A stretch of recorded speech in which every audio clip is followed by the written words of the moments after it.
오늘 보실 말씀은 마태복음 2장 1절에서 12절 말씀입니다. 마태복음 2장 1절에서 12절 말씀입니다. 제가 봉독하겠습니다. 헤로드 왕 때에 예수께서 유대 베들레헴에서 나심에 동방으로부터 박사들이 예루살렘에 이르러 말하되 유대인의 왕으로 나신 이가 어디 계시냐? 우리가 동방에서 그의 별을 보고 그에게 경배하러 왔노라 하니 헤롯 왕과 온 예루살렘이 듣고 소동한지라. 왕이 모든 대제사장과 백성의 서기관들을 모아 그리스도가 어디서 나겠느냐 물으니 이르되 유대 베들레헴이오니 이는 선지자로 이렇게 기록된 바.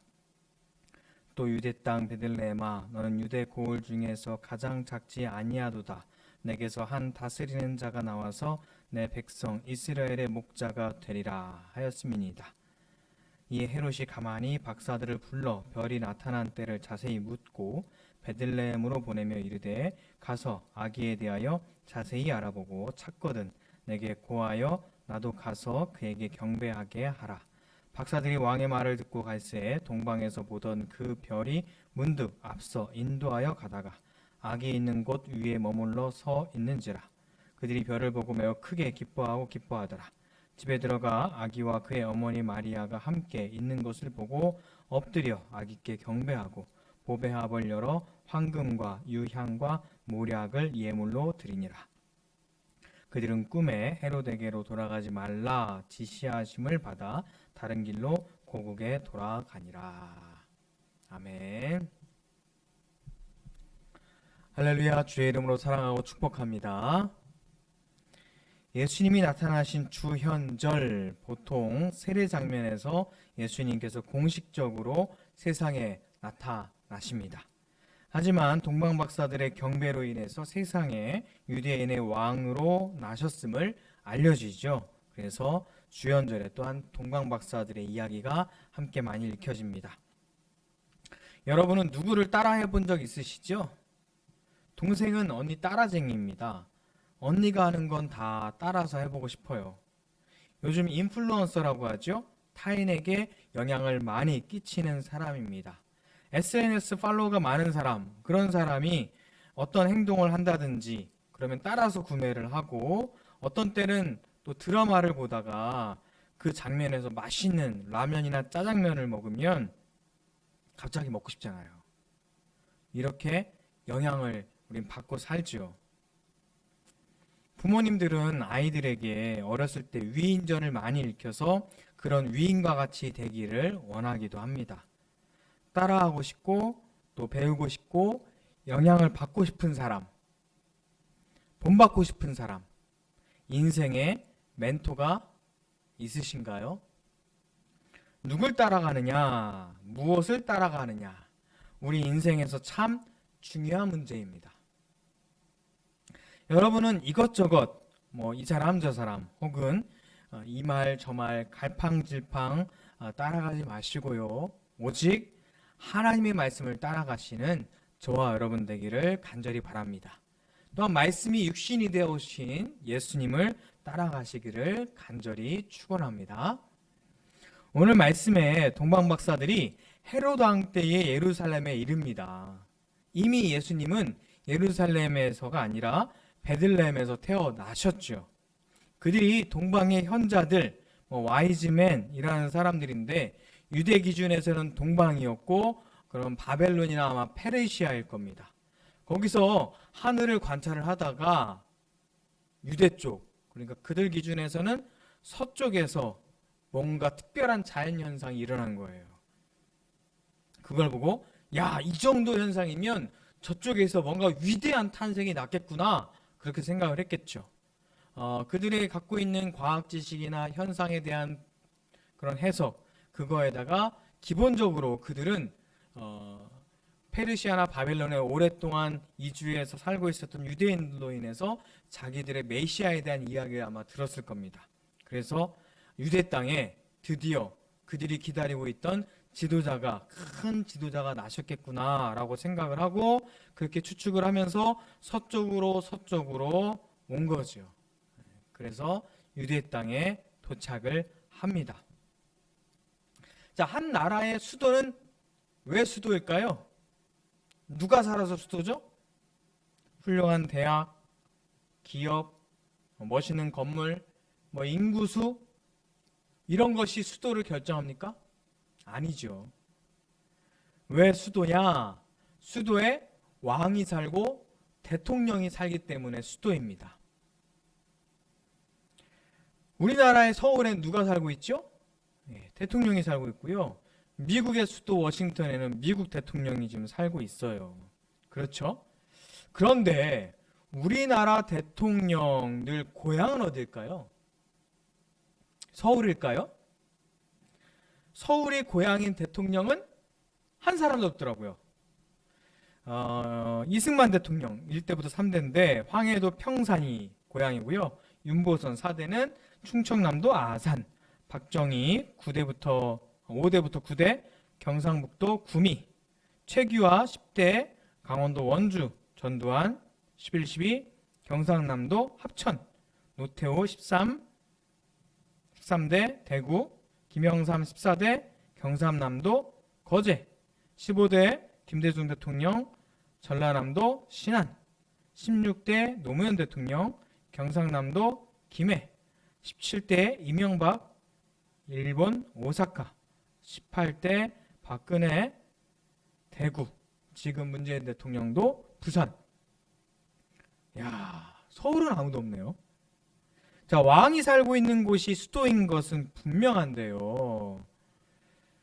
왕이 태어난 곳이 꼭 수도일 필요는 없는 거죠. 물론 왕이 계속 이어져 오는 나라라면 당연히 왕궁에서 태어나는 거라고 생각할 수도 있지만 그렇지 않을 수도 있죠. 유대의 수도는 예루살렘이겠지만 예루살렘에서 꼭 유대의 지도자가 태어나라는 법은 없는 겁니다. 유대의 왕 어디서 태어나죠? 우리가 별을 보고 그를 경배하러 왔노라 라고 생각했던 그 동방박사들은 당연히 예루살렘에서 유대의 왕이 태어났을 것이라 생각했을 거예요. 별을 따라온 것과 그들이 가지고 있는 상식으로 그렇게 판단했겠죠. 그래서 예루살렘에 와서 사람들에게 묻고 다녔어요. 유대의 왕이 태어나셨다는데 어디입니까? 유대의 왕 어디서 태어나신 겁니까? 어디 계세요? 라고 막 묻고 다닌 거죠. 그랬더니 예루살렘에 소동이 일어납니다. 그 소문을 듣고 당황한 헤롯이 그들을 부릅니다. 왕으로서 다른 왕이 태어났다고 하니까 기분이 좋아요, 나빠요? 기분 나쁘죠. 허용할 수 없는 일입니다. 동방의 박사들이 유대의 왕이 어디서 났느냐라고 하는 그 질문에 헤롯의 입장에서는 대제사장들과 서기관들에게 유대의 왕이 어디서 났느냐라고 물을 수가 없는 거예요. 그래서 어떻게 묻냐면 정치적인 왕이 아니라 아마 종교적인 지도자일 것이야 라고 생각하면서 그리스도가 어디서 났느냐 라고 하는 질문으로 바꿔서 하죠. 나쁜 의도이긴 하지만 질문은 참 좋았습니다. 예수님은 단지 한 나라의 왕이 아니라 온 세계 온 열방 모든 사람들의 영혼을 구원하실 그리스도이시기 때문입니다. 예수님은 메시아이시죠. 자, 헤롯의 그 질문에 대제사장들과 서기관들이 성경에 근거해서 베들레헴입니다 라고 대답을 합니다. 자, 이들이 대답한 성경적인 근거는 어디죠? 미가서 5장 2절입니다. 제가 읽어드릴게요. 베들레헴 에브라다야 너는 유다 족속 중에 작을지라도 이스라엘을 다스릴 자가 내게로 나올 것이라. 그의 근본은 상고에 영원에 있느니라. 자, 동방의 현자들이 처음에는 별을 따라 자연 현상을 따라왔고 그리고 자신들의 상식에 따라서 와서 사람들에게 막 묻고 다녀서 유대의 왕을 찾으려 했지만 결국 답은 어디서 얻었어요? 네, 성경에서 얻었죠. 엉뚱한 곳에서 찾고 있었어요. 답은 하나님 말씀에 있었는데요. 자, 부끄러운 얘기인데요. 제 이야기 하나 할게요.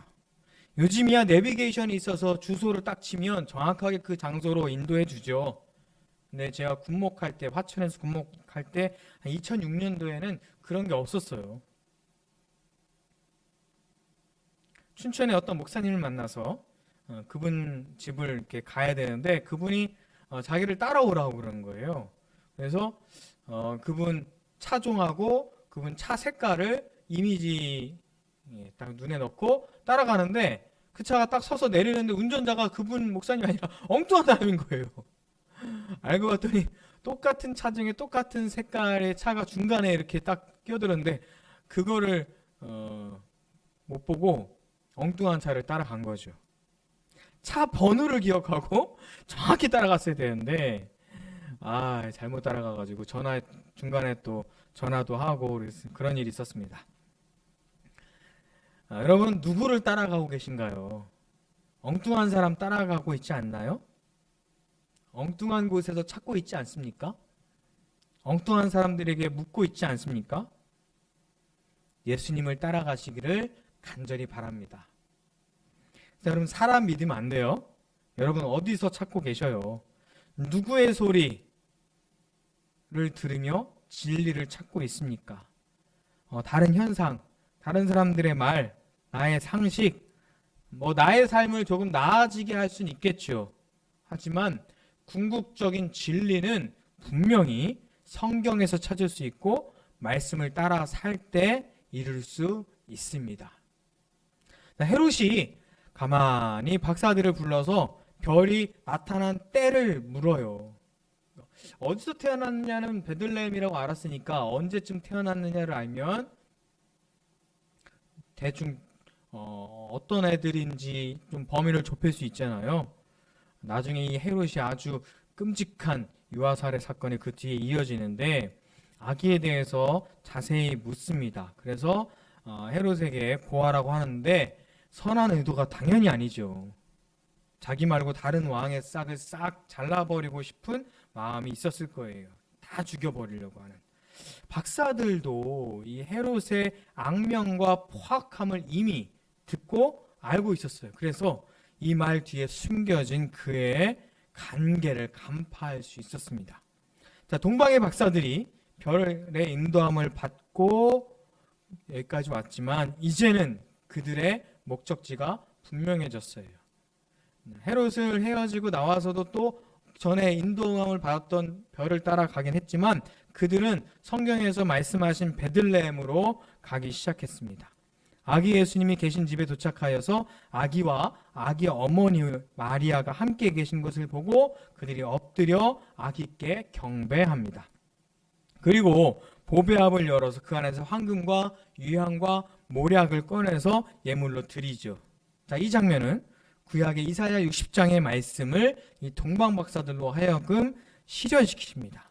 이사야 60장 1절과 6절도 이 주연절에 꼭 읽혀지는 말씀이에요. 제가 읽어드릴게요. 일어나라, 빛을 발하라. 이는 내 빛이 이르렀고 여호와의 영광이 내 위에 임하였음이니라. 보라, 어둠이 땅을 덮을 것이며 캄캄함이 만민을 가리려니와 오직 여호와께서 내 위에 임하실 것이며 그의 영광이 내 위에 나타나리니 나라들은 내 빛으로 왕들은 비치는 내 광명으로 나아오리라. 내 눈을 들어 사방을 보라. 무리가 다 모여 내게로 오느니라. 그 아들들은 먼 곳에서 오겠고 내 딸들은 안기어 올 것이라. 그때에 내가 보고 기쁜 빛을 내며 내 마음이 놀라고 또 화창하리니 이는 바다의 부가 내게로 돌아오며 이방 나라들의 재물이 내게로 옴이라. 허다한 낙타 미디안과 에바의 어린 낙타가 내 가운데 가득할 것이며 스바 사람들은 다 금과 유향을 가지고 와서 여호와의 찬송을 전파할 것이며 라고 말씀합니다. 금과 유향을 가지고 와서 여호와 찬송을 전파할 것이며 라고 하는 말씀을 이루고 있지요. 이방 나라들의 재물이 너희에게 올 것이다 라고 하는 말씀이 또한 이루어지고 있습니다. 그 의미는 새로 태어나신 왕은 온 세상의 왕이다 라고 하는 뜻이에요. 모든 민족과 제왕들의 경배를 받아 마땅하신 분이다 라고 하는 겁니다. 사방에서 그분께 모여들어서 경배하며 유대뿐만 아니라 이방인들 그리스도께로 모여들 것이다 라고 하는 의미이죠. 이 말은요, 그리스도는 나만을 위해 교회만을 위해서 오신 분이 아니라는 뜻이에요. 다른 사람을 위해, 지금 교회 밖에 있는 사람들을 위해, 아직 믿지 않는 사람들을 위해 예수님께서 오셨다는 뜻입니다. 그런데 우리는 마치 예수님이 우리만을 위해 오신 것처럼, 예수님이 이 교회에만 오신 것처럼 가두어 두죠. 기독교는 아주 이기적인 종교로 가두려고 합니다. 교회를 보면서 다른 사람들이 예수님을 경배하고 그리스도께 와야 되는데 그러지 않는 거예요. 교회를 보면서 교회를 보면서 저런 교회는 안 간다, 뭐 이렇게 생각하는 거죠. 니들끼리 잘 살아라, 뭐 이렇게 생각을 합니다. 교회가 자기가 살려고 이기적으로 행동할 때 세상 사람들은 점점점 하나님과 멀어지고 있음을 기억해야 됩니다. 교회 때문에 예수님 욕을 먹고 그리스도인 때문에 그리스도를 멀리하려고 하는 그런 안타까운 일들이 혹 지금 일어나고 있지 않는지 우리가 잘 생각해 봐야 돼요. 자, 이사야 말씀에 일어나 빛을 발하라 라고 말씀하십니다. 여러분, 통해서 세상에 하나님의 영광이 드러나시기를 바랍니다. 세상에 빛이 되십시오. 여러분을 통해 그리스도를 보기를 원합니다. 마태복음 5장에 여러분이 세상의 빛이라 라고 말씀하시죠. 마태복음 5장 14절 17절 너희는 세상의 빛이라. 산 위에 동네가 숨겨지지 못할 것이요 사람이 등불을 켜서 말 아래 두지 아니하고 등경 위에 두나니 이러므로 집안 모든 사람에게 비치느니라. 이같이 너희 빛이 사람 앞에 비치게 하여 그들로 너희 착한 행실을 보고 하늘에 계신 너희 아버지께 영광을 돌리게 하라 라고 말씀하죠.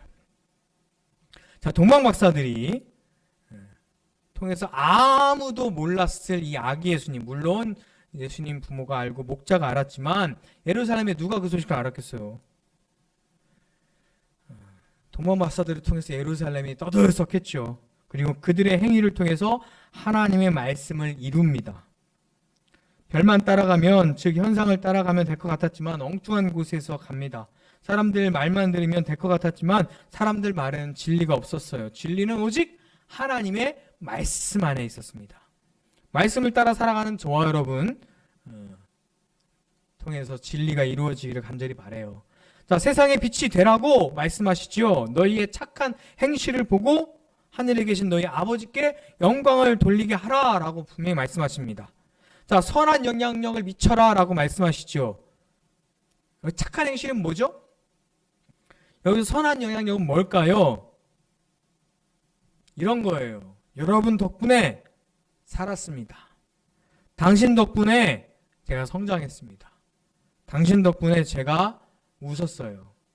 당신 덕분에 제가 깨달았어요. 당신 덕분에 제가 생명을 얻었습니다.